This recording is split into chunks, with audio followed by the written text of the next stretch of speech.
Pastor Rogério, ela tem essa situação. São algumas questões, né? A gente até tinha conversado, vendo a possibilidade se ela pudesse vir aqui para Belo Horizonte, né? Como ela está longe, para a gente poder, assim, ter um tempo de ministrações na vida dela. Mas glória a Deus que através aí das nossas orações, né? Que Deus tem nos usado para abençoar a sua vida, Jimmy. Tem algumas questões que precisam sim acontecer na sua vida. O perdão é a chave, é o início desse processo, né? Uma outra coisa que precisa acontecer com você é o seguinte, você precisa se perdoar também, né? E existe uma questão que é a condição de nós para com Deus, né? E isso muitas vezes a gente assim não é perceptível, que é essa questão de nós nos perdoarmos. E às vezes vem a pergunta, me perdoar do quê? Talvez perdoar por você não ter reagido diante daquelas situações que aconteceram com você, né? Se perdoar a respeito de as tentativas de suicídio que você tentou e já pensou em fazer, né? Ou seja, aqueles pensamentos de autodestruição, de tirar a sua própria vida achando que Deus não se importa com você, que as pessoas não se importam com você. Isso passa também na sua mente, no seu coração. Isso é passível de pedir perdão e também de se perdoar muitas vezes, sabe? Que é aquele sentimento de culpa que vem sobre nós diante dessa circunstância, tudo que aconteceu com você desde a sua infância, não é? E que você me relatou com riqueza de detalhes. Então, isso precisa acontecer. E também uma coisa muito importante que nós ministramos, que é essa questão da paternidade divina, não é? Existe um bloqueio, não é? E esse bloqueio precisa ser quebrado, não é? A gente entende que o nosso relacionamento com o nosso pai, né, terreno, ele é fator assim, determinante a respeito de como que nós vamos ver a Deus, né? E muitas vezes você teve uma referência extremamente ruim de um pai ausente, né? E você acha que Deus também é ausente na sua vida. Falta alguma coisa.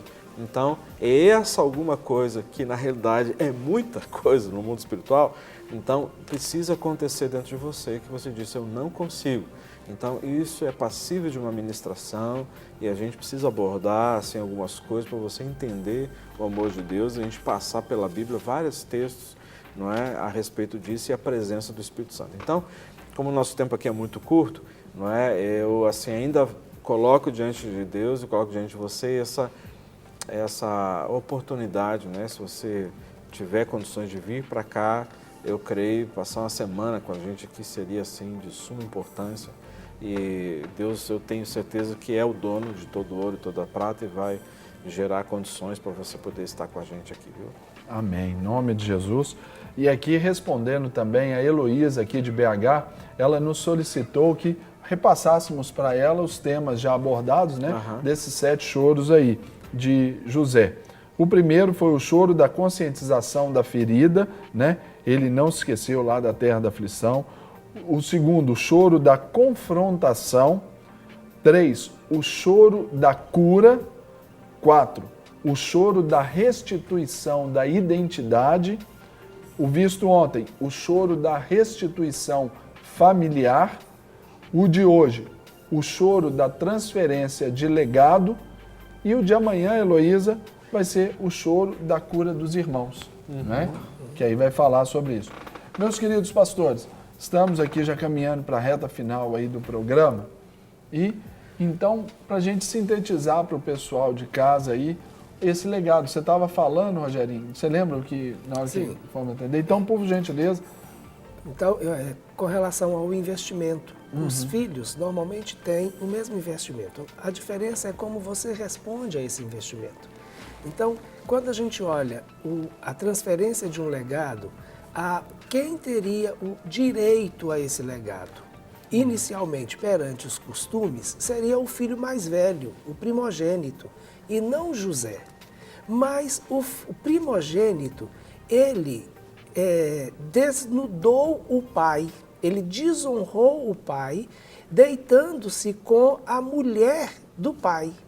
Então, aí nesse momento, ele responde de uma maneira negativa a essa responsabilidade e a prontidão para receber esse legado. Em contrapartida, José se posiciona como aquele que realmente vem como o supridor. Não apenas ter uma unção de Deus sobre ele, mas as escolhas de José e os caminhos que José percorreu fizeram dele aquela pessoa que assumiu esse papel de provedor para sua casa, aquele que estava realmente pronto, não apenas no sentido de honra, porque ele honrou o pai, mas também no sentido de se posicionar como um herdeiro legítimo, capaz, idôneo, provedor.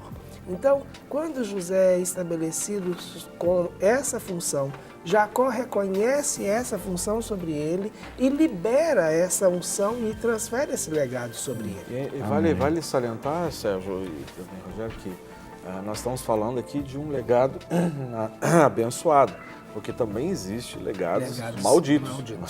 Então, assim, então existe também um legado de maldição em vez de bênção? Existe. E nós estamos falando aqui de um legado de bênção, né, sobre a vida do José.